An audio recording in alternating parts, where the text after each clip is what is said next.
네, 화학 1 4단원 첫 번째 내용입니다. 오늘 공부할 내용 가역 반응과 비가역 반응 시작하도록 하겠습니다. 자, 첫 번째 가역 반응이라는 것을 알아야 됩니다. 가역 반응은 무엇과 무엇이 모두 일어날 수 있는 반응입니다. 무엇일까요? 예, 정반응과 역반응이 모두 일어날 수 있는 반응을 가역 반응이라고 합니다. 역반응이 가능한 반응이다라는 것을 가역 반응이라고 하죠. 가역 반응을 어떻게 표시하는지 알아보도록 할게요. A 플러스 B가 C 플러스 D가 됩니다. 가운데 있는 화살표가 조금 이상하죠? 한쪽으로만 화살표가 된 게 아니라 양쪽으로 화살표가 되어 있습니다. 두 개를 이렇게 위아래로 겹칩니다. 이렇게 양쪽으로 이렇게 쓰면은 안 돼요. 이렇게 쓰면 이제 이거는 가역 반응 표시가 아닙니다. 이렇게 화살표를 두 개를 써야 됩니다. 왼쪽에 쓴 거를 반응물이라고 그러고 오른쪽에 쓴 거를 생성물이라고 그럽니다. 제가 편의상 반응물 두 개, 생성물 두 개 이렇게 했지만 반응물과 생성물은 물질이 하나일 수도 있고 또 세 개 이상일 수도 있죠. 여기서 반응물이 생성물이 되는 반응을 정반응이라고 하고요. 또 생성물이 반응물이 되는 반응을 역반응이라고 합니다. 가역 반응의 예를 공부해 보도록 하겠습니다. 여러분들이 지금까지 배운 반응은 다 가역 반응이 아니었어요. 여러분들은 지금까지 반응식을 배울 때 화살표가 한쪽으로 된 것만 배웠잖아요. 지금은 화살표가 양쪽으로 된 거를 배우기 때문에 여러분들이 지금까지 배운 반응은 교육과정상 편의상 가역 반응이 아니라 비가역 반응을 먼저 배웠고 가역 반응을 이제부터 배운다라고 생각하면 되겠습니다. 자, 예를 들어 보겠습니다. 첫 번째, 물의 증발과 응축입니다. 이제 증발이라고 하는 거는 물이 표면에서 기체가 되는 것을 증발이라고 하고 응축이라고 하는 거는 거꾸로 수증기가 액체인 물로 되돌아오는 것을 응축이라고 하죠. 자, 반응식을 쓰면 이렇게 쓸 수 있습니다. 여기 L이라고 쓴 게 액체 표시죠. 물입니다. 그리고 오른쪽에 여기 가로 열고 G라고 쓴 게 기체니까 수증기가 되겠죠.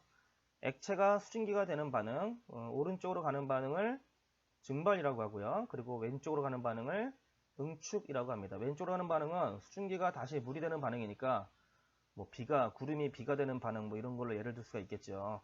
물이 증발하고 응축하는 것은 서로 좌우로 일어날 수 있기 때문에 가역 반응이 되겠습니다. 자, 두 번째, 소금의 용해와 석출입니다.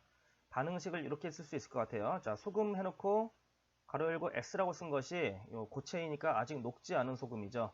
그리고 물에 녹아서 NaCl, AQ, AQ는 수용액을 말하는 거니까 NaCl, AQ라고 하면 소금물을 말하죠.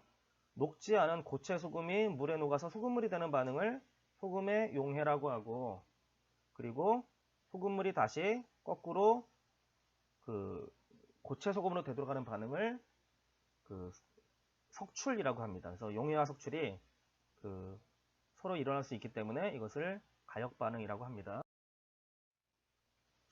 자, 석회동굴의 생성과 종유석, 석순, 석주의 생성. 이 반응은 여러분들이 아마 지구과학 시간에 배웠을 것 같아요. 근데 이제 화학 시간에 반응식을 위주로 좀 더 자세하게 공부해 보도록 할게요. 반응식은 이렇게 쓸 수 있습니다.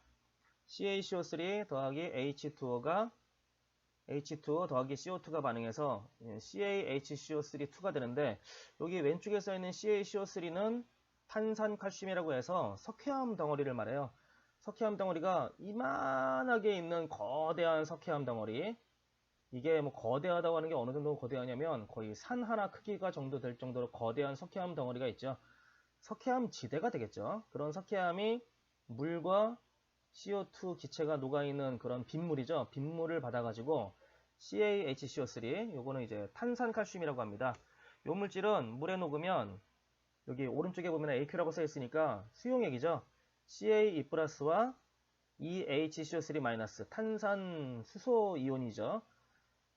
칼슘 이온과 탄산수 이온이 화합한 탄산수소 칼슘이라고 하는데 이 물질은 이제 물에 녹는 물질이죠. 따라서 거대한 석회암 덩어리가 물에 녹아서 구멍이 뚫려요. 구멍이 뚫리면서 이렇게 구멍이 뻥뻥 뚫리면서 좌우로 이제 가지가 통로가 또 생기면서 이렇게 구멍이 이렇게 뚫립니다. 여기는 아마 뚫려가지고 이제 사람이 들어갈 수 있는 곳이 되겠죠. 요 안으로 사람이 들어가면 이것이 석회암 동굴이 되겠죠. 석회 동굴이 되겠죠. 따라서 석회암이 물에 녹아서 이렇게 탄산수소칼슘이 되는 그런 반응을 석회동굴이 형성되는 반응이라고 하고, 거꾸로 뒤로 들어가서 다시 석회하면 생기는 거, 다시 석회하면 생기는 거를 종유석, 석순, 석주가 생기는 반응이라고 합니다. 여기 석회암 동굴에서 위에서 이제 고드름처럼 이렇게 이제 내려오면은 종유석이 되고요. 그리고 고드름 끄트물에서 똑똑똑 떨어져가지고 밑에서 이렇게 올라오면 석순이 되죠. 석순이 되고 요 두 개가 달라붙으면은 석주가 되겠죠. 석주는 이제 기둥주제를 써가지고 석주라고 하죠.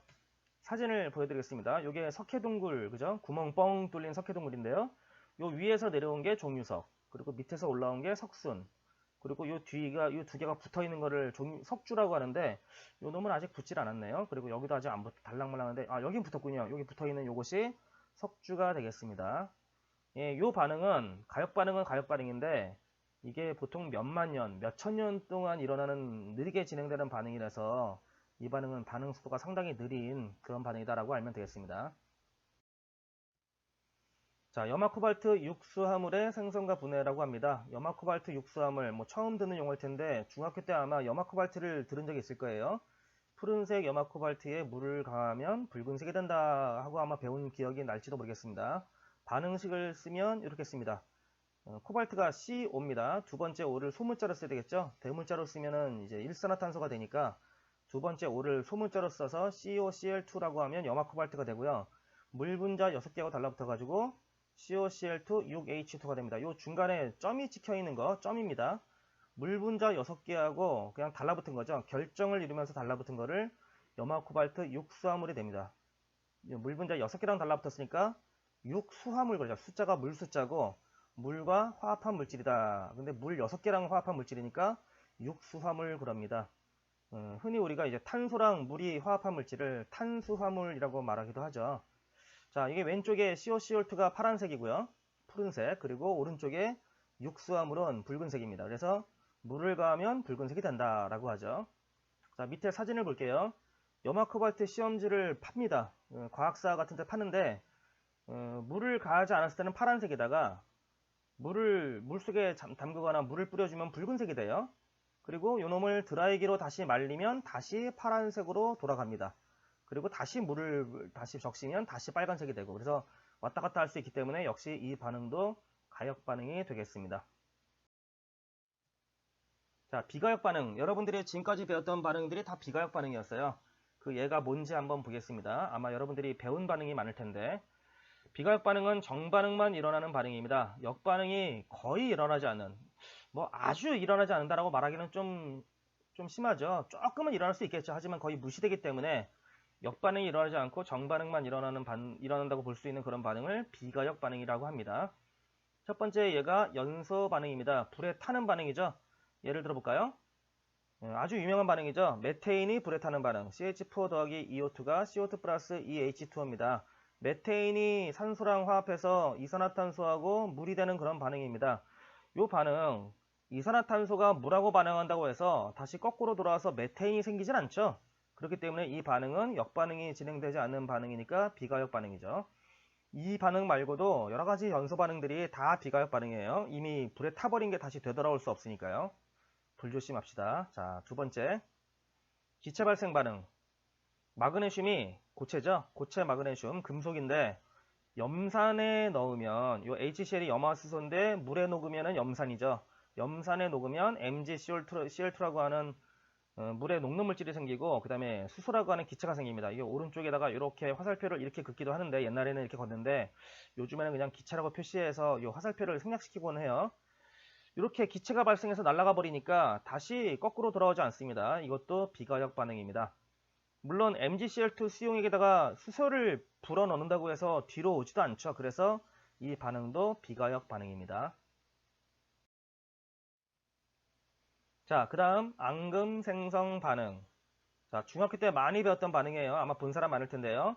AgNO3 수용액, 질산은 수용액이죠. 그리고 NaCl 수용액, 염화나트륨 수용액입니다. 이 놈이 이렇게 만나고 이렇게 만나가지고 NaNO3하고 AgCl이 됩니다. 질산 나트륨이고요.